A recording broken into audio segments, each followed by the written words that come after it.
So I've been listening to you for maybe 2 or 3 years. Yeah? I have maybe like 2 or 3 questions. I'm a very logical, practical kind of guy. Good, because the laws of the universe are precise and accurate and unerring. So you and those laws will get along really well together. And I think that's where I trip. If that makes sense. So if you could, I don't know, clarify that a little bit. Sure. I think, I get in my way, basically. Especially when it comes to allowing, like I'm in and out of it. Like there are times where things just show up, like right now. And then there are times where I'm just like, what's going on? Well, as you make the association between what's going on vibrationally and what's happening, it's never a mystery. Is the secret to being, or the powerful tool to being, a deliberate creator, an effective creator, is to have an association between how you're feeling and what's unfolding. Most people don't have any awareness of their creation until it manifests, and then they either like it or they don't, but they didn't have much control in it because it was created out of observation. But when you start caring about how you feel, so you're guiding your thoughts, then you start noticing, well, this good feeling thought led to this good feeling thought, led to this good feeling thought, led to this great idea, led to this inspired behavior, led to this result. Cause and effect, cause and effect, cause and effect, cause and effect. This negative thought led to this negative thought, led to this negative thought. The thing about cause and effect that we would like to amplify here, most people don't say it. In fact, maybe nobody has ever said it before. Cause and effect. You get a negative vibration going on, and the effect will be a more negative and a more negative and a more negative and a more negative, because this is certain with the law of attraction. Momentum will ensue. So a negative thought will produce more and more and more and more and more negative momentum, just like a positive thought will cause more and more and more and more positive momentum. Yeah. So Okay, well then I guess that would lead me to my next question. what was the satisfaction of the resolution in your last one? Sticking with a positive thought and going with that momentum. It's that easy. Yeah. I mean, in theory, it sounds very practical, but the application is different. We just wanted to explain to you that that's why it doesn't feel logical. The theory is logical because it's absolute. But your practice doesn't feel logical because you don't practice consistently. If you can be as consistent with your action as you are with your logic, then you'll have it. Fair enough. Then my next question. How do I get all the money that's in my Vortex bank account and put it into my Chase bank account? By understanding that it is a vibration right now that has to turn into money. Yeah. And you don't really want to get it out today, because when you take this pile of vibration to the bank, they'll call the psychiatric people at the hospital and say, this guy's trying to deposit air, basically, and insisting that there's a fortune there. So you have to be willing to allow the vibration to turn into the tangible, but you have to be as excited about the vibration as you are about the tangible. You can't need it to be tangible before you're excited. You must be excited about the emotional content. Okay. You must be excited about your feeling of elation as much as you are about the way you think you would feel if you won the lottery. If you won the lottery, you'd feel excited because you'd be reacting to having won the lottery.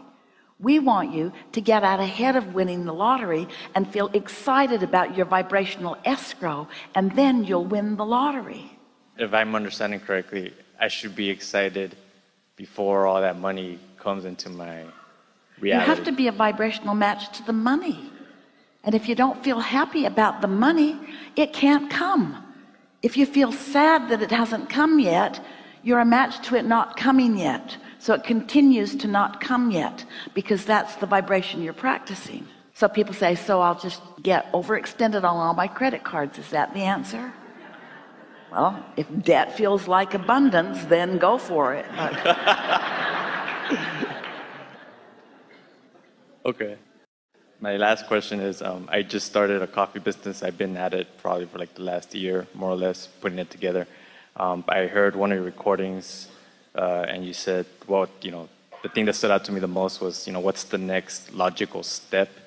I feel stuck where I'm at in regards to my business, and I'm trying to figure out what the next logical step is. The first step is you have to get into alignment, but talk to us about where you're at. Okay. I sell coffee online. I already have a product. I have the website. I already have the operational side of it down. Is it good? Yes. Yes. The coffee? Yes. Honduran coffee. I don't know if you ever had that. And what's good about it? It's smooth, for starters. I like to drink coffee a lot, and that's what drove me into this. Like, coming to the business idea wasn't hard at all. It's been a very easy process. I hear a lot of people say, oh, it's hard to start a business and this and that, and I'm just like, well, I didn't really struggle. We were visiting with someone one day who had a house for sale, been on the market a long time, and nobody was biting. And so we said, tell us about the house. And he said, well, we've been there for quite a while. We got it when our kids were little. Now we've outgrown it, and it's sort of getting dilapidated. And the yard doesn't look that good, and we're just ready for more space and more closets and a better lifestyle. And we said, so the advertisement that you're sending outward into the vibrational universe is, come and buy from us this rundown house we no longer want. That was what he was emitting, and then wondering why no one was coming. So we said, talk to us about how you felt when you first found the house. He said it was just right for our family, and we bought furniture as we could afford it, and it was so exciting, every piece we brought home.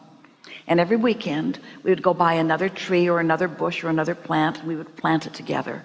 It was so fun watching the house coming together. And he contacted the office within a week or two from his conversation, and the house had sold because he sent out a different advertisement.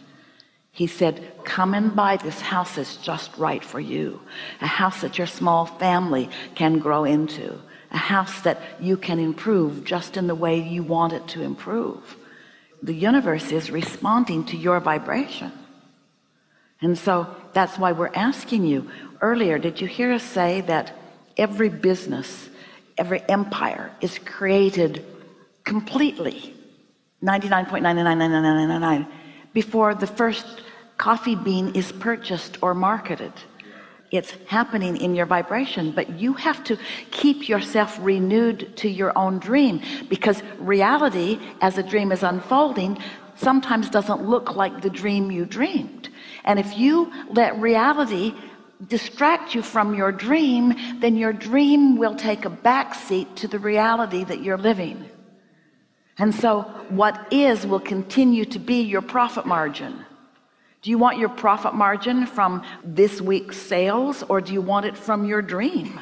My dream. Do you want people around the world to experience this coffee from the point of view that you know it to be, or do you want them to never even hear about it because you're too involved in the business to actually project a vibration that makes people want to find you? And that's the issue. Do you know that the internet website optimization, getting the right information in your internet address, which is how people find you, is minuscule in comparison with the vibrational broadcasting that you are offering? And do you know that one who's connected to the stream is more powerful than 1,000,000 who are not? So if you lose the dream, then the universe is responding to your observation. This is what we're asking of you. We want you to become a vibrational observer rather than a manifested, see it, hear it, smell it, taste it, touch it. So observe the vibration. Observe your vortex business for us. Tell us what you see. Observe it. Okay. I see it being big.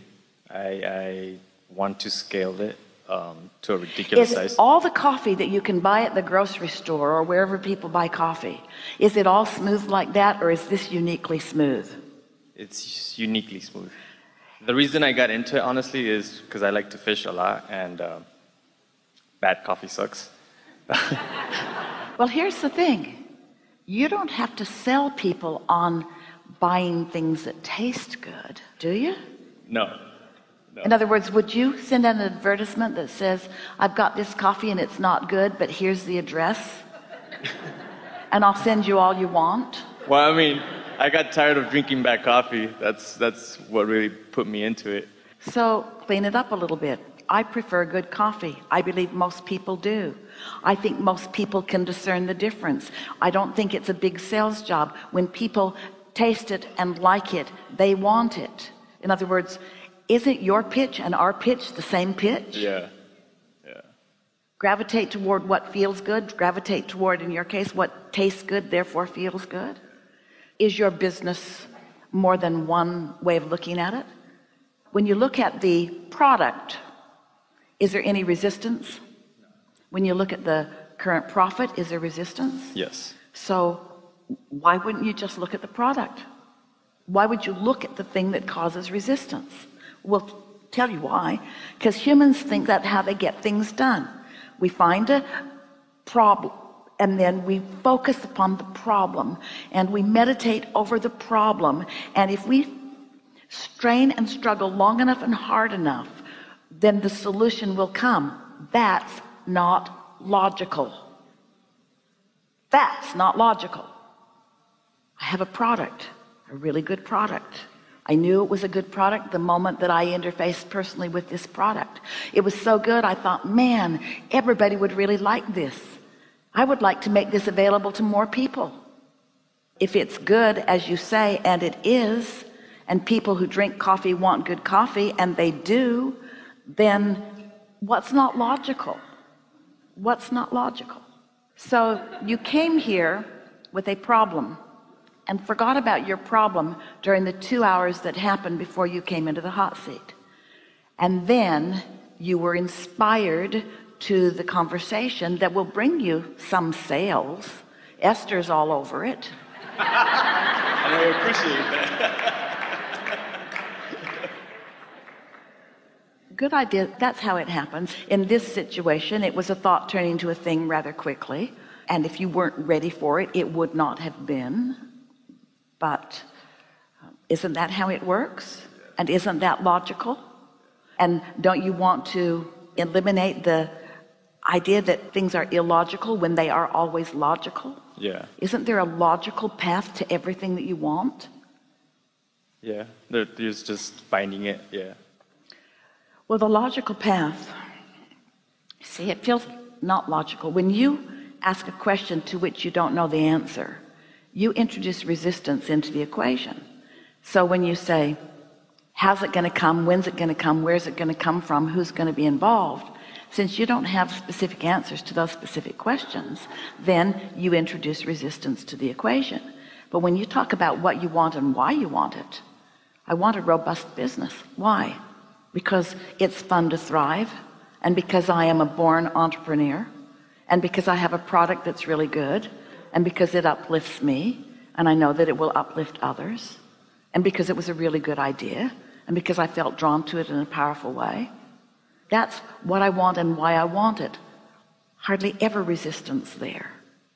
That makes sense. How can I get a copy of this?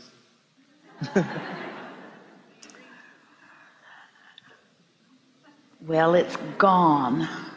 You've missed your opportunity. This is a shill, this whole conversation. He doesn't really have a coffee business. It's just our opportunity to sell him some recordings right here.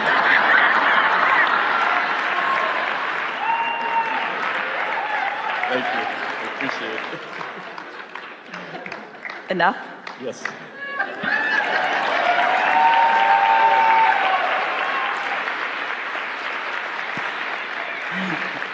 Standing on your chair does not help.